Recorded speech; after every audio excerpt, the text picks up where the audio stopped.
Samantala, iginiit po ng isang professor sa isang universidad sa Dagupan City na kinakailangan ng pagpapaigting ng kaalaman ng publiko sa media literacy upang maiwasang mabiktima ng false information.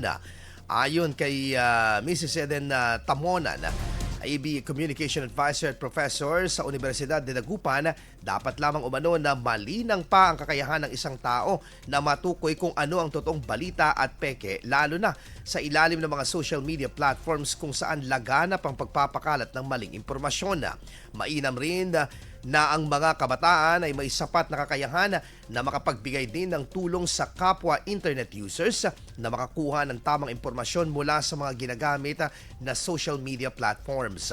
Patuloy din umano ang kanilang pagsulong sa pagpapalaganap ng media literacy sa pamamagitan ng pagsasagawa ng mga aktibidad tulad na lamang ng mga seminar upang makapagbigay ng kaalaman sa nakakarami. Kahapon ipinagdiwang ang Broadcasters Month ngayong taon.